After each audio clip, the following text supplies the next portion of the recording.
and how well will Sons of Zeus on the red side over here be able to deal with these elephants? Hmm. Definitely. Don't forget that a Caesar buff as well. If you can stack both Caesar and the Rebellion buffs on that front line, it's going to Yeah, be a really powerful unit. huge. You'll get so much melee attack, an insane amount of melee defense, and then also a bit of melee attack as well. Melee weapon damage and attack. So let's just let them spawn in. And then we take the forest behind the watchtower if you can. So, on my side of the map, yeah, behind the watchtower. I was just going to go all the way to that one little corner in the grass. Yeah, that works as well. So, on my side of the map, we have Aquila at Polonica. They've gone for... I'm surprised actually. They've sent the Leo Spears onto one side, pushing my right flank with Nomadic Fighter, the Germanicus Swords. It seems like a heavy right push. The elephants are going there as well, so this is going to be a heavy right flank push to take the grass that's on their side. Germanicus holding the center, and then also some Hannibal Swords on our left flank. How is your team lined up? So for the Sons of Zeus, we're having a little bit of a split factor, left and right, with almost no mid, but they have a good, strong setup to quickly react to a quick mid push. They've got the War Dogs and Boudica swords on the left, facing those Leo spears, along with King Io's Alexander Cav, as well as the Hannibal swords on the left. But it looks like the Aquila Polonica is doing a heavy push over there. Yeah. So they sent all of their main forces. They've just gone for a giant push on the right flank, and then sent some holding forces on the other two flanks. Oh, now it looks like if you look on the other side of the battle, Pelasgos is pushing forward and getting a nice little shot off on Thor. Didn't do as much damage as probably anticipated, but he's got a little bit of damage on those Vercingetorix Cav, weakening them.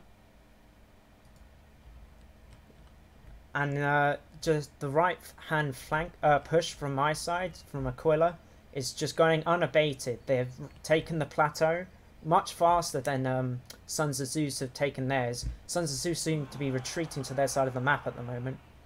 Yeah, they're making a quick push to the middle now to respond to this. They'll probably converge on these units at, towards the middle, and maybe get them in a couple of chokes that might be able to take some nice advantage of. Uh-oh, King Io looks like he might... Nope. He's thought better than to charge that.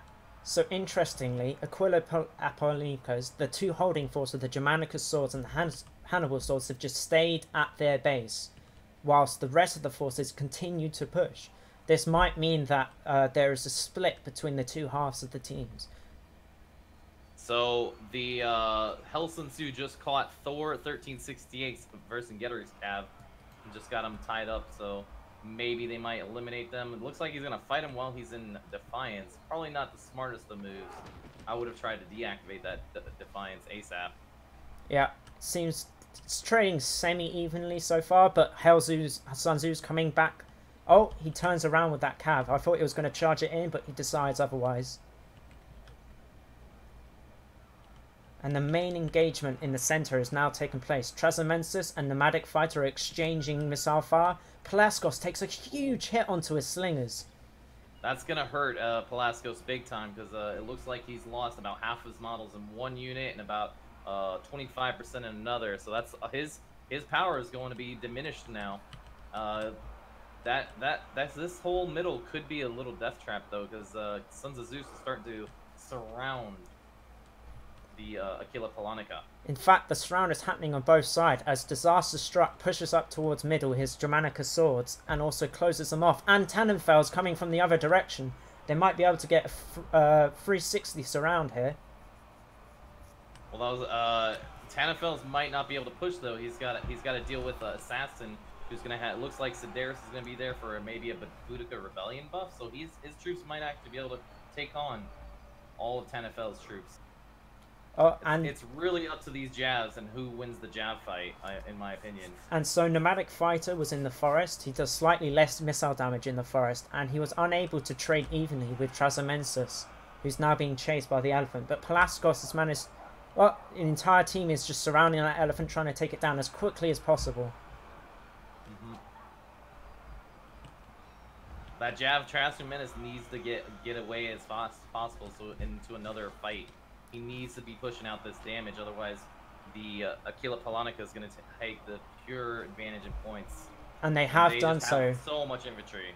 They have done so by 100 points so far. This is going quite far into Aquila's favour. Sun Tzu getting a charge onto nomadic fighters. Javs in behind. It's all down to Trezamensis and how well can he do much. There's so much damage with the ranged comp that they still have. The slingers and the jabs that still remain on the side of Sons of Zeus. It doesn't look good for Sons of Zeus. This rush build is working off pretty well. Lord Bobik, he was able to... Hold on. He was able to split his elephants very well. Yeah, and this final elephant, it's going to be very difficult for them to deal with it. They have no real natural counters. They have a few javelins, not enough to finish off this elephant though. Sun Tzu is going to try and slow it down, charge it and run away.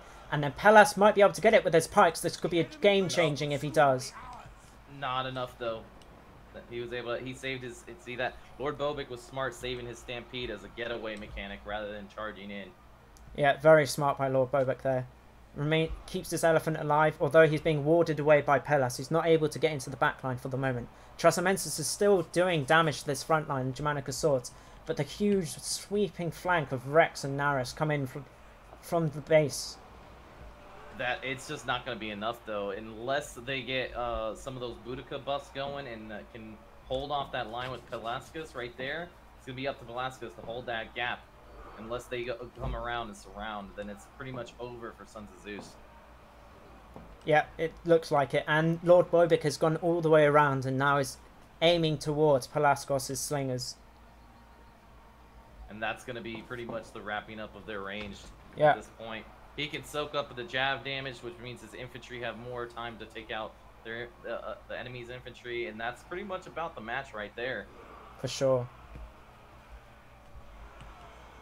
They have no real front line to hide behind these range units now, so they'll just get chased down eventually. Thor still has one tier 8 cav, somehow managing to survive the cav fight, despite being outnumbered 2-1 in cav players.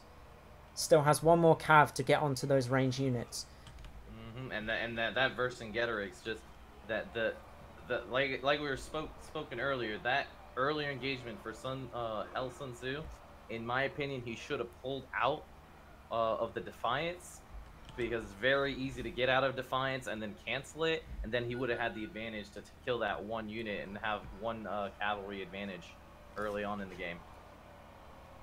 Seems like, despite Trezamensis pulling off a great deal of damage towards the center, doing a total 1600 aggression, killing the enemy jabs, and then also surviving for most of the game, doing damage, it just wasn't enough to hold Sun Tzu together as their front line collapsed against overwhelming odds. Rex did a huge amount of damage on his Germanicus. In fact, he did more than I anticipated. Yeah. I feel like we weren't able to see enough rebellion buffs out there to hold off long enough against that